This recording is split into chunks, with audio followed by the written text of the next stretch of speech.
know what? Last week, almost every day tayong magkasama. And during that time, I really think na we were able to create a bond with each other. And during that time, I know like we were doing recordings, we were working, ganyan. Pero I've never felt pressured. Hindi ko naramdaman na trabaho siya. Hindi niya pinaramdam sa akin na talent lang ako, manager ko siya, gano'n. We were doing work, we were having fun. We can talk anything under the sun. And I think yung bond namin is more than just a manager-talent relationship. I think it's friendship na. So yun. Sabihin ko sa iyo, anak kita eh. Ayun nga. So ako pa rin nawawala mong anak. No, but I'm happy that you, kasi alam ko pagka nagsisimula kang singer, tapos nakakaharap ka ng mga malalaking artista, it can be really overwhelming, di ba? And Intimidating. I didn't want you to feel that way over me. Although, stricto kami ng konti sa'yo, di ba? Alam mo yan. But I wanted you to learn more. And what's nice about you, Jake, is that you're like a sponge. Lahat ng sinasabi ko, pinapakinggan mo, especially pag nagre-recording tayo.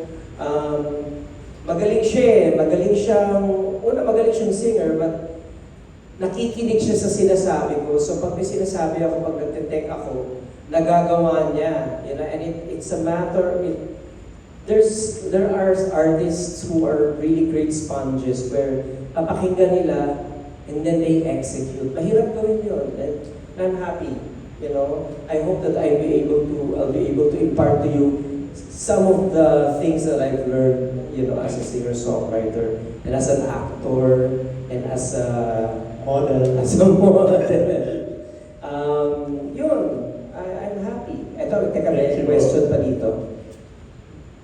Now that you're part of the 18 family, what is next upcoming projects? Ako na lang sasagot dyan. So, as of now, his next project is of course to be part of my music video, which will be soon released. August 15 po yan. We will be, syempre hinahasa pa namin si Jake, no? Ayaw naman namin siya isalang ng hilaw na hilaw pa siya. But today, nagustuhan niyo ba yung awitin niya? Yes. Diba? So, ini-expose muna namin siya sa mga audiences. Sanay na sanay si Jake mag-stream. Yan ang ano niya eh, expertise niya. But I want him to also venture into live performances. Kaya sinasalang muna namin siya bago namin siya isalang sa mga malalaking project. Soon also we'll be releasing about 4 songs successively, no?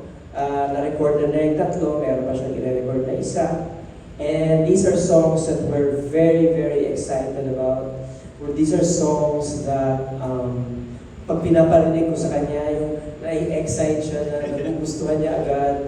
And it's a team effort, of course. Paolo Bustamante, our resident director and board member, is also writing 1 song. I'm writing 3, I think. And yun, alam mo, ang feeling ko is the exact feeling ng bata pa ako. When I was starting to record, and then, syempre may mga kanta na hindi ko na pwede kantahin because hindi na bagay sa akin, no? So, I'm happy that Jake is part of 18, that I can give him songs that I feel like gusto kong kantahin pero hindi naman bagay na sa akin, but mas bagay sa kanya, mas bagay sa edad niya, sa sensibilities niya, mas bagay sa mga fan base niya, ganyan. And I'm very, very excited about that. So, yun, abangan niyo po yun. So, for now, yun muna. And as I mentioned earlier, he's part of ZAPT already. He's a sister company of Bello Medical Group. And Urban Smiles is also already getting him. And yun. Baka may questions po tayo sa FB. Yes, may mga tanong. Dito ka na. Dito ka na. Hindi ko sila lapitan ko yung mga press. Sige. Oo, kasi actually, nakakamilig sila niya. Nung una ko siya nakita dun sa music video niya hanggang dito lang batayo. Nakakamilig sila ni Colette. Yes. May chemistry Yes, sila. correct. May chemistry sila. Pero ako, lalo na kung nakita niyo sila kahapon sa music video shoot. Isa bago yung song. Oo, naka-release namin yung mga reels itong mga araw na to. Nakakakilig ang cute-cute din ang dalawa. Yun. Oh, dito rin kinunan, di ba? Yes, sa Sa taas. pas. Sa tsaka sa isa ka to, di ba? Sa Horacio. Oh, alam mo, dito umiikot si Ogie, ah. Dito rin yung opisina niya. Dito rin yung opisina. Siyempre, gusto natin pasalamatan si... Of course, Murido Art pala sa buhok ni Jake na dyan din sa taas. And of course, dyan siya kanina si Paula na fiancé ni Ryan ba? Dahil pinaulan niya kanya kami, pumayag siya na gamitin namin yung horchata, siesta horchata na nasa taas. We shot most of the scenes there. And of course, ang venue today for our press conference, maraming salamat kay Ryan at sa Paldo Group. Ang bongga. Oh. Sobrang love ni Ogie si Ryan. Ay, oo. So, next week, may press con tayo. Pero, eto, ito muna, Bix, magtanong kay Okay. Jake. Alam mo itong si Bix, gusto ka niya. Talagang ginugal niya lahat. Pero eto walang Kevin, di ba? Lahat sila, Ogie, excited sa launch mo ngayon for Jake. Lalo na Para sa pag- pagpamanage, di ba? Talagang, pero ako hindi ganun ka-excited talaga na una. Pero nung makilala ko siya kanina, grabe, sabi ko, ay, Siyempre, June, matanda na tayo. Siyempre tayo yung Hindi, pinagkikita. pero ngayon, tapos parang ako gusto ko na rin siya. Lalo na eto, ang ganda ng litrato niya dito, Yeah. di ba? O, Naka-smile. halatang galing na siya doon sa dentist mo. Alam mo, naalala ko kasi yung manager ko. Pag Victoria, sasabihin, gusto ko yung nakasmile ka lagi niya sasabi. Kaya nung photoshoot niya, gusto ko nakasmile si Jake. Kaya yan yung pinili kong picture niya. Pero feeling ko, Ogie, kung buhay si Leo, kikiligin din siya kay ano.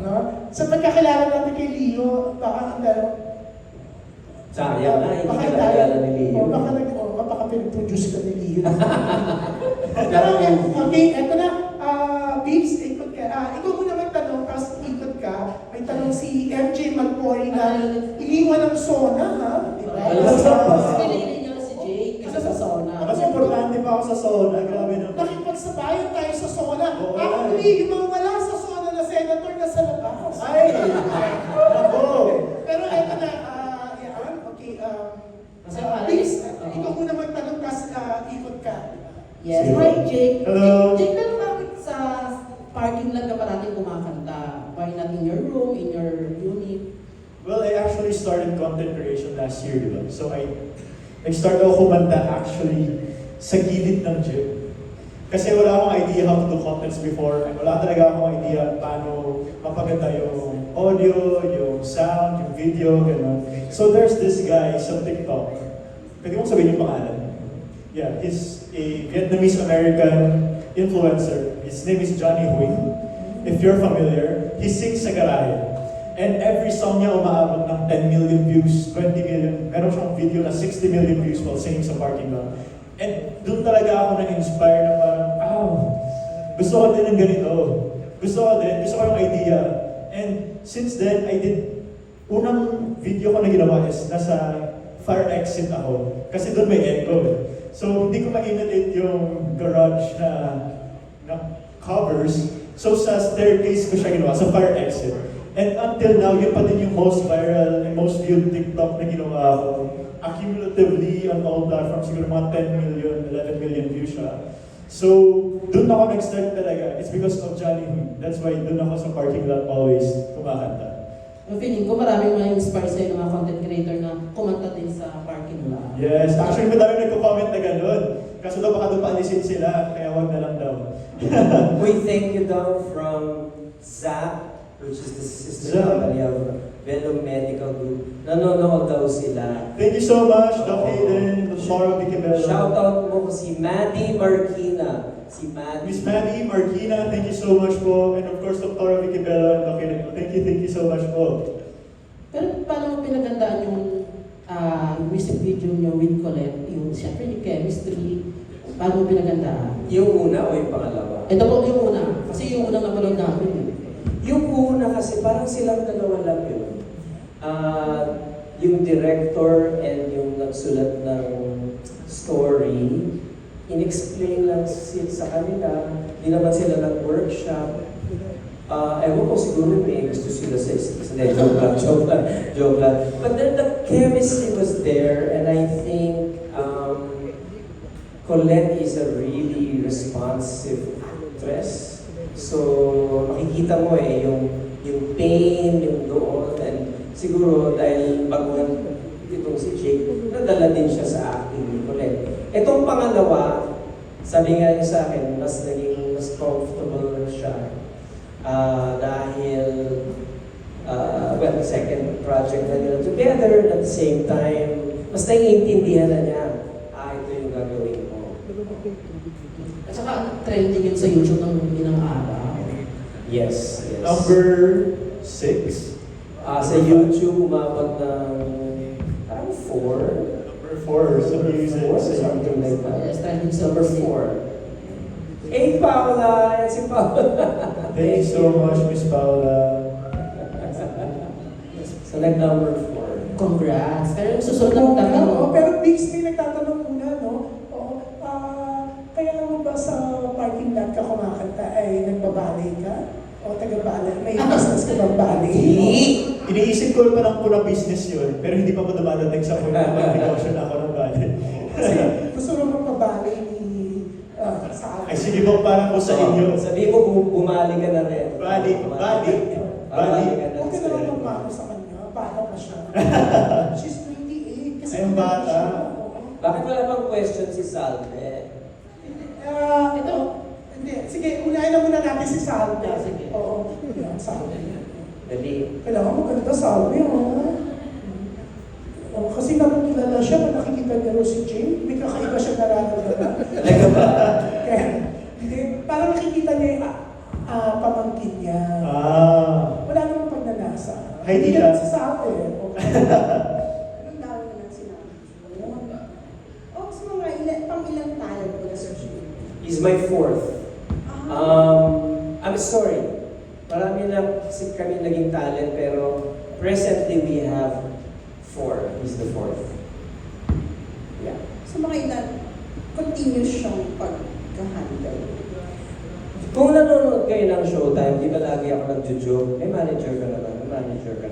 Of course, joke lang yun.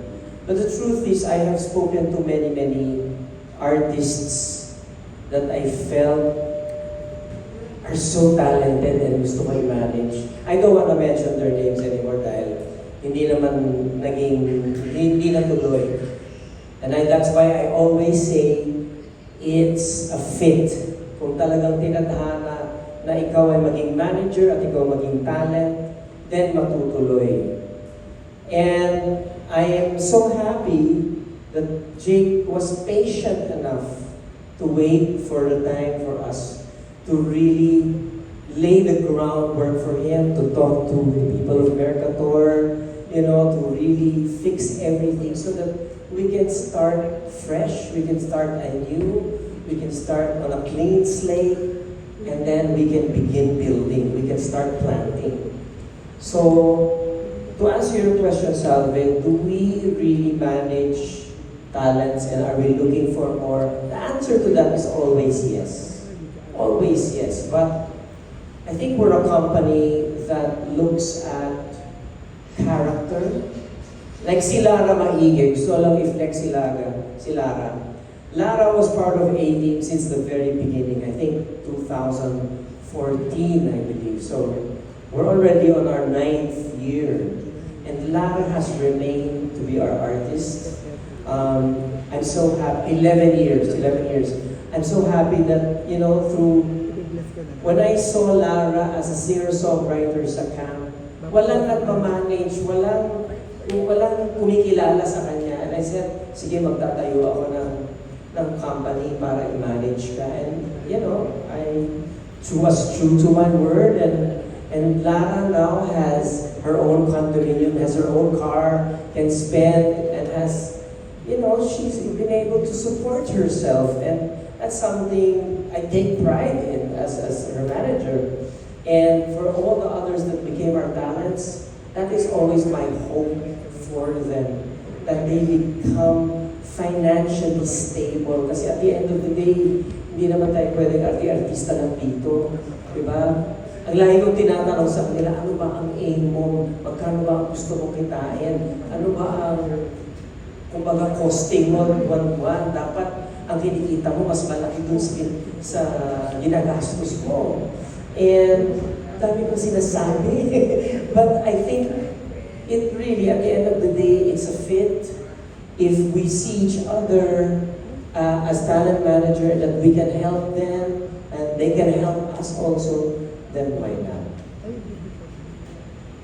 Last na lang, yung contract ni Jake, may number of years. Yeah, we do 3 years, yeah. We co-manage with the Mercator Group. And then we'll see after 3 years. Ba't gusto mo siya i-manage? Hindi naman Ano, I wanna ask Salve, kasi Salve is, alam mo, veterana yan, parte na yan ang lahat ng ating press con since the very, very She beginning. started kasi 8 years old. I wanna know your first impression of Jake. Parang mabait siya. Ito hindi ko narinig kanina yung boses kasi nung pinakanta ni Jude, wala pa. Oh, parang napitin ka, Makakantay na lang natin. Gusto niyo ba kumanta siya ulit? Actually, kasi para sa kaibigan, nangako kasi ang kaibigan na paaabutin ko ng up to 8 p.m. to press con kasi number coding niya ngayon. So, makasabay siya ng alas 8 p.m. Gusto mo isabi pa ng duet ko. Ay, sige po, mag-do-it po tayo. Sa tagal mo, kumakanta dun sa parking, hindi ka na pagkamalang Parking lot. Sa parking lot. Hindi ka na, kung anong nagtumapit sa'yo, uy, ano ka, ba't di ka kumakanta? May gano'n. Well, I received comments naman na parang ba't lagi ka sa parking lot? Ano ba meron sa parking lot? Ba't sa parking lot ka lagi?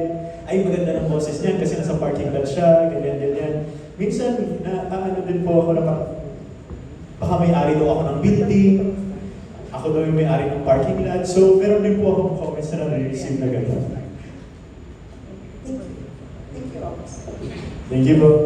Thank you, Salve. Kotse ni Salve, yung pick up ko. Kailangan ko po makuha yung plate number. Pero meron na siyang boy. Pero yes, Vince, sino next natin? Yes, ang susunod na magtatanong ay si Kuya Roldan. Hey, Roldan. Hello po. Hi, good afternoon. Jake, ano yung mga advice sa'yo ni Sir Oki? Ano yung mga pinagbabawal niya sa'yo?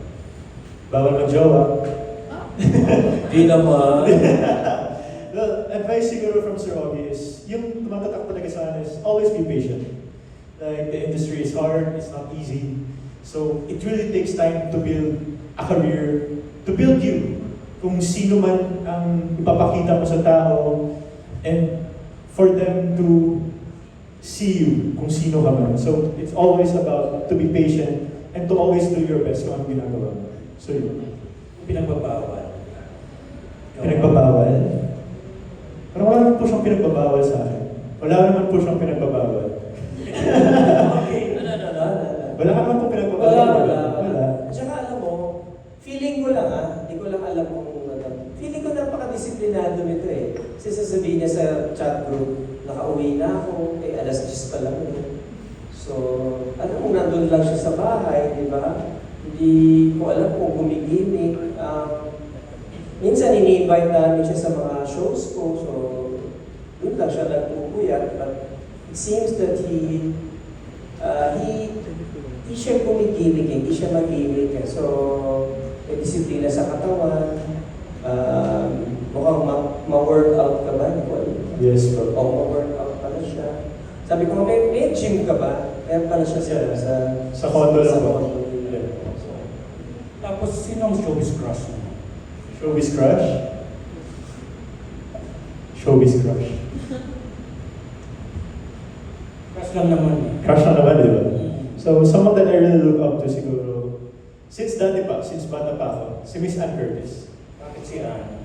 I think she's someone that's really pretty. Siyempre, grabe yung charisma niya, She looks very classy, so clean, so... Ano talaga siya? She looks well, parang maalaga sa sarili. So, yan po. So, mas okay sa'yo yung mas, ano yung edad? Mas older. Oo. Well, for a crush, I think she's someone that I look up to lang po as an actress po siguro. Okay, bukod kay Colette, sino ba yung gusto mong makakulab? Bukod kay Colette, well, there are a lot of artists po na for me sobrang galing. I think Maris Racal is one of them. Maris Racal is a really good actress, in my opinion. She is. So if ever po na mabigyan po ako ng trabaho with Miss Maris, I would do it. Oo ka. Paano mo inalagaan ngayon ang boses mo? Well, I think po, yun nga po, as Sir Augie said before, hindi po ako mag-ibig, hindi po ako magala. I think one factor din po siguro nung pinromise ko sa sarili ko before when I started doing content creation is that I'd sing every day. I'd post every day. So, yun yung mindset ko, parang doon na siya nakafocus sa content ko. Like, if gigimik ako, hindi ako makakagawa ng content tomorrow, hindi ako makakanta. So, I think it's one factor po siguro. That's one way of me taking care of my voice. Okay, Well thank said. you. Thank you, bro. Mas mag-ibig pa.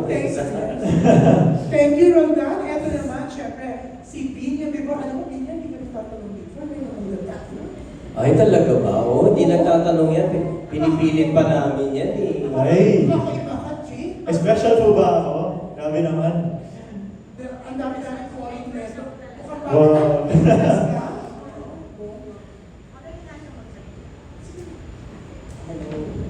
Kay Ogie mo na. Kasi parang sabi nga December mo pa nangyayat si Yeah. Jake. Tapos ito 6 months na. So ano yung talagang deciding factor na nag-decide ka na finally kunin na siya? Ito sa totoo lang, nung gabi na-meet ko siya,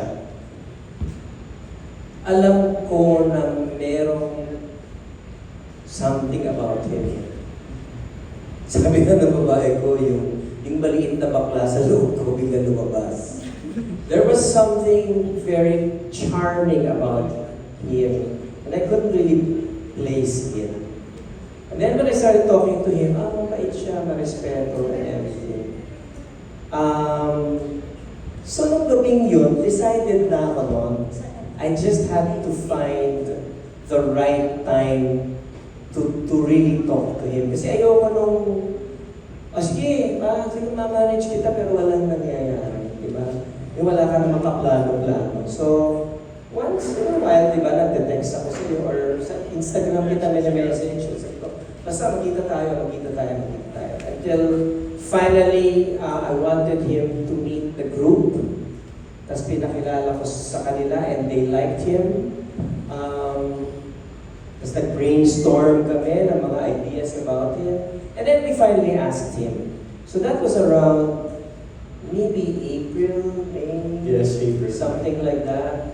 Sabi ko, may manager ka ba? Yun pala meron na. Meron na nga, which is very kapos. Sabi ko, could we talk to them? Will they be open to a co-management? Because we really think may promise ka as a singer. Yun talaga ang gusto namin from him eh. Yun, at yun ang alam namin. Di ba? Sa pag-sing. And they have been kind and welcoming enough to say, sige, let's do it. And so thank you. Maraming salamat. Thank you so much, bro. Thank you. Kay Jake naman. Yes, bro. Jake kasi bihirang pinagko-compose ni Ogie ng di ba, ng mga song. So anong feeling mo na, tama ba 3 ipag-compose sa'yo? Tatlo. Yes. Tatlo, isa kay Paolo. Anong feeling mo na ipag-compose ka pa ni Ogie? Siyempre, it's really overwhelming. I'm really overjoyed with the fact na, siyempre, Sir Ogie Alcacid na yan. Bata pa lang po ako, pinapanood ko na yun sa TV.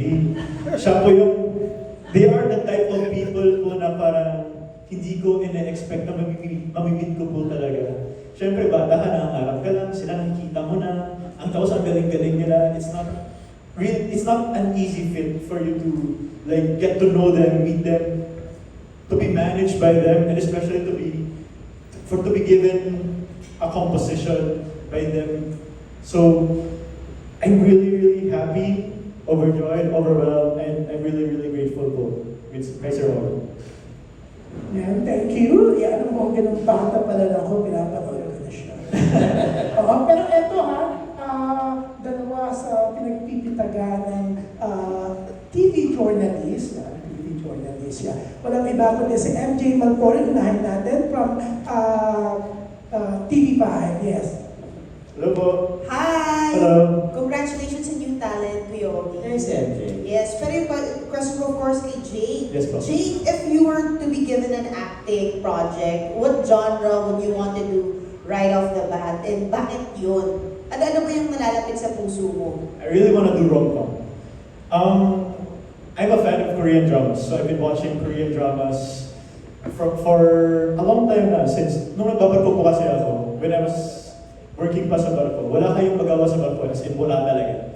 So, one time na yun, binigyan ako ng K-drama ng kasama ko para may mapapanood ako. And that was the time that I got hooked with watching Korean dramas. Napili ko po rom-com because there's this one series, recently lang, pero yung sabihin, there's Lovely Runner, yung series na Lovely Runner. And that's the concept of the story, sobrang ganda. Like, mapapatawa ka, mamaya mapapaiyak ka, tapos hindi mo alam yung next na mangyayari, yung mga cliffhangers. So, if ever po magkaroon po ako ng project or acting job, gusto ko po mag-rom-com. So, yun. That's nice. So, Sanjay, parang ganyan. So, Jin, yeah. So, sino yung parang inspiration mo na K-Opa, K-Idol? Pa, Sinong sorry. inspiration mo na Korean actor? Korean actor. Yung pinakauna ko po talagang napanood is Pinocchio. Si Lee Jong-suk po yung actor doon. So, I think Lee Jong-suk is a really good actor in itself. Parang si Lee Jong-suk po kasi parang hindi masyadong magalaw yung mukha niya. Pero you can feel the emotions every time na nagbibitaw siya ng linya. So, if ever po na siguro ganun, I wanna be someone like Lee Jong-suk po. Yes. Thank you so much po. Hi, congratulations. Thank you so much po. Hello, Miss Ana. Jake, ano na lang din yung naging reaction mo na after nga lumabas ng music video, meron na agad na fans, Jalet? Jacket po. Jacket? Yes. Oh, that's so cute, Jacket. Yes, Yung jacket. naging reaction mo, I think it's also a testament na you did a good job dahil, di ba, may mga kinilig talaga, Yes. effective. Yes. How did you feel? It was really unexpected po talaga. As I've said before, na when na-release yung music video, hindi po talaga ako napansin. And then, napansin lang po ako after they saw me live ng mga fans ni Colette. And then, biglang pumutok yung X, as in madaming edits, tapos grabe yung views, million yung views niya. So, it's very, di ko alam di ko ma-explain yung feeling, parang Yeah. relief, happiness, validation. Siguro po na parang, maybe I can make it in this business. Yeah. Like, kasi po that time, sabi ko nga po kanina, I just attended to show my support for Colette. Yeah. And then, it gave me more than that after nung album launch niya. So, sa lahat po ng jacket dyan na nanonood and to everyone na gusto pa po akong makita, thank you so much. Okay, and then thank you so much, Jake. And then Kuya Ogie naman. Yes. Nung, di ba, pinakita sa inyo ni Miss Reg, si Jake, nung time na yun, nakitaan niya ba agad ng potential or nung kumanta na siya, pinakanta niyo ba siya after or paano nag... No, I looked at his Instagram. Yung tanong Or pinakita ko ba sa akin? Pinakita mo Pinakita niyo sa akin. And I could hear Talagang him sing. Sabi ko sa kanila yung honest opinion ko about his voice. Ano sabi? Then sabi sa kanya, okay, you're not yet a singer. yes. Sabi ko, you have the potential. Ang nakikita ko sa'yo, artista talaga. Actor po sabi. Actor ang nakikita ko sa'yo. But, as I kept looking at his Instagram, passion niya talaga kumanta eh. So parang napilitan ako si Sir Ogie. Passion niya talaga kumanta. So sabi ko, okay, sige. Let's give it a shot. And Sir Ogie, nung ginagawa niyo yung 4 songs ba, hands-on naman si Jake, talagang passion niya. Nakita niyo talaga yung passion niya na, I wanna sing, I really wanna do well in this. Alam mo, lagi ko sinasabi sa kanya, bago ka mag-recording, aralin mo mabuti. In fact, we got a voice coach for him before he records. And sabi ko, practicing mo ng practicing. We had a session na kaming dalawa lang with the engineer. Hindi, that was not the actual recording session. I just wanted him to be comfortable and familiar with singing. Kasi alam niyo, pagkanta sa recording at pagkanta ng live, magkaiba po yan. Pagdating mo sa loob ng booth, tas may mga nanonood sa'yo, tas naririnig mo yung sarili mo, it can be very, very intimidating. You know, hearing your voice for the very first time, you have to actually like to hear the sound of your voice, so to speak. So, I wanted him to be comfortable with that and at the same time, be comfortable with the workflow. You know how I do it as a producer? Yung, ulitin natin to. And as a singer, pag yung producer mo makulit, or yung producer mo, hindi alam kung ano yung gusto niyang mangyari, maiinis ka eh. So I wanted him to be familiar with that. And he was just going with the flow with me. So I'm happy that he's like that. I just want to share something, no? I remember when we were recording one of the songs, I remember myself as a producer of Piolo Pascual some 20-something years ago when I first produced his song, Kailangan Kita. He was probably near your age and he had this very shy demeanor and it reminds me so much of PJ when you were young, when he was young, and I said, it felt like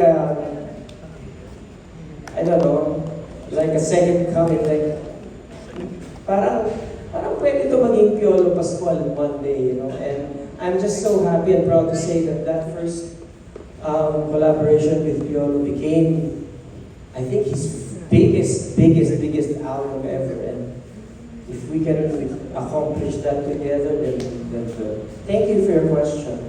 June, pakantayin na natin siya. Yeah, pero eto sandali, may tatanong lang si Alan Policarpo ng Philippine Daily Inquirer. Ano ka? Hi, Hello, welcome Jay. Hello. So, gusto ko lang malaman yung thoughts mo about yun nga yung sa panahon ngayon, pwede ka na ngayong sumikat sa pamamagitan ng social media. Gano'n ka-importante sa inyo as a young performer yung social media?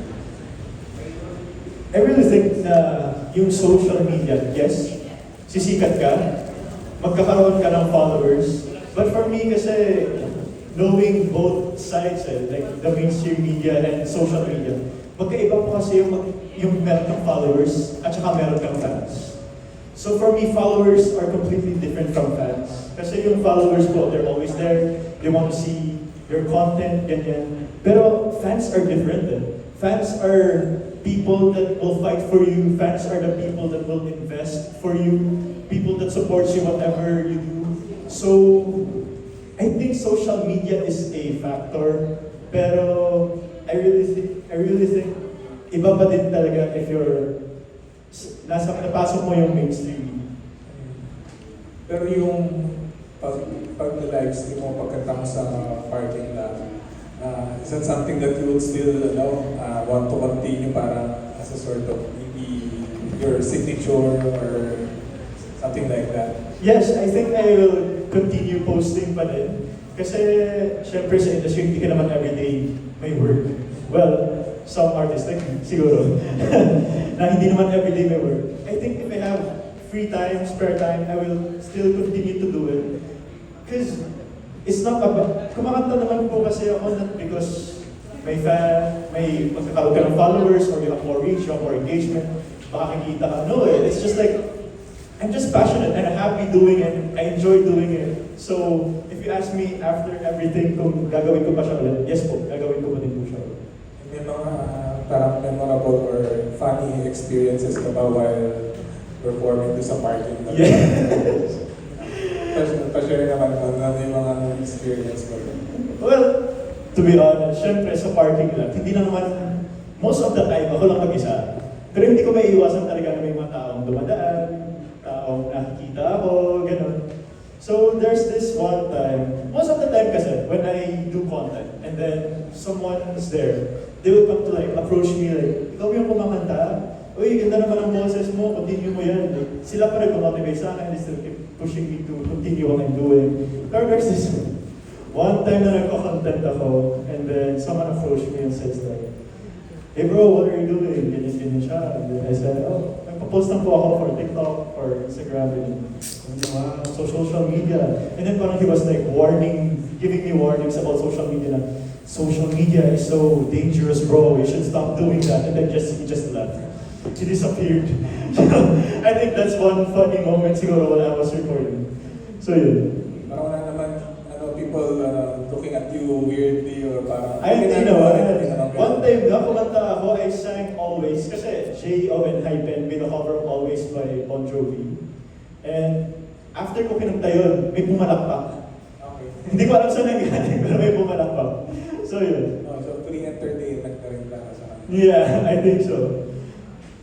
Alright. Sir Ogie naman, ayun nga, do you think kung ngayon kayo nagsisimula, you would also do the same as Jake, singing on social media, doing TikToks? Ako? Oh yeah, it's such a powerful tool. Social media, nung time namin, walang ganun eh, no? So, it's such a multiplier effect. And you know what's nice about social media, actually, and I should say, is that it's strategized enough that it's localized to your target audience. If your audience really likes you, then they'll follow you. If they like your music, then they'll stream you. If they don't, then you're not for them. So then it's a learning curve for you as an artist. Okay, how do I grow my audience? How do I now reach? Like for me, I'll give you an example. I've been in the business for 37 years. 37 years. So my audience is loyal to me. They're old and older, and I love them very much. So now my challenge to myself is, okay, how do I now reach a younger audience?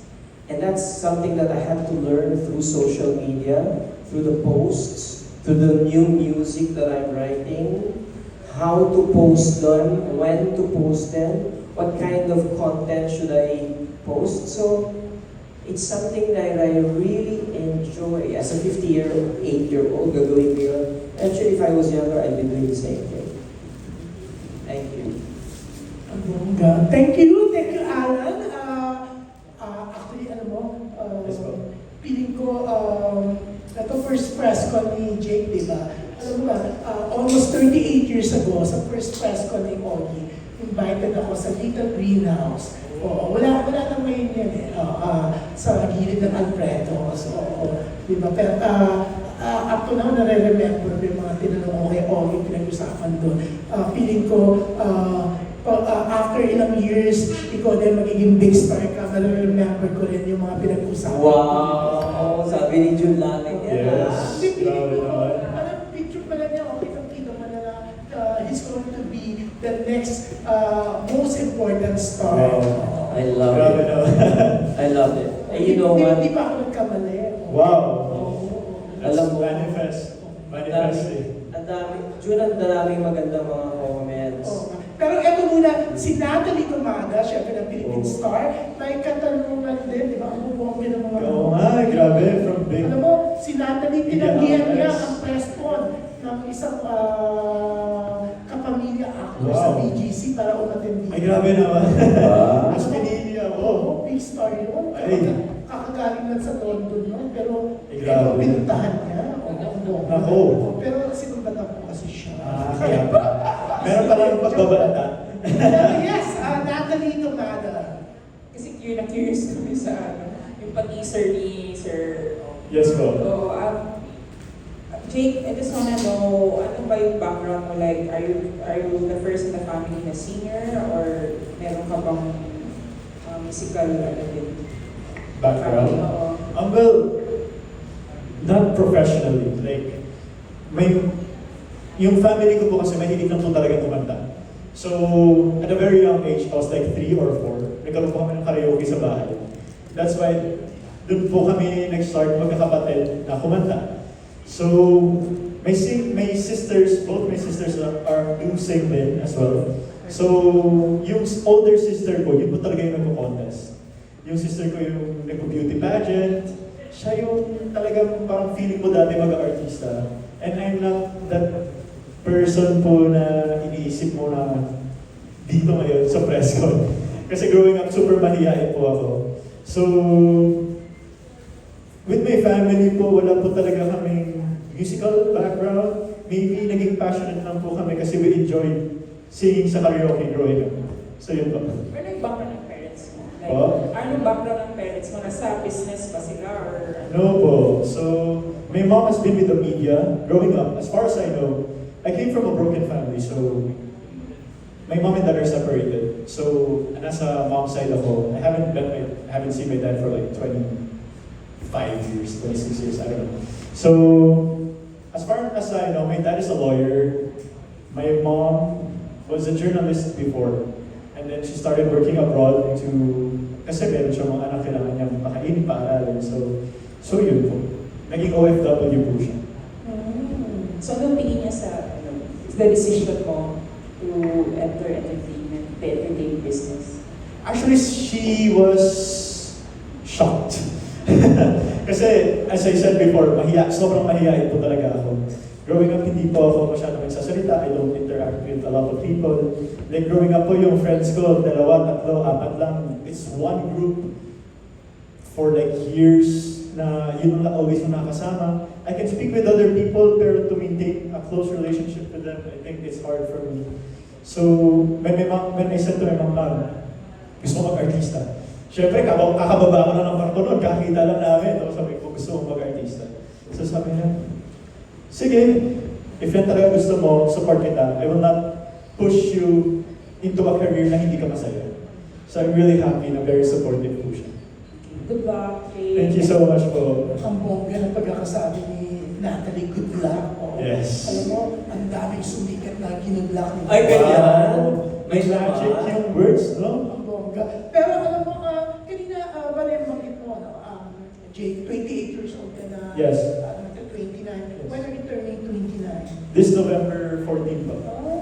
Pero alam mo, mas maunang mag-birthday sa'yo ang manager mo. Yes. Yung kasi sa August 28, Yes.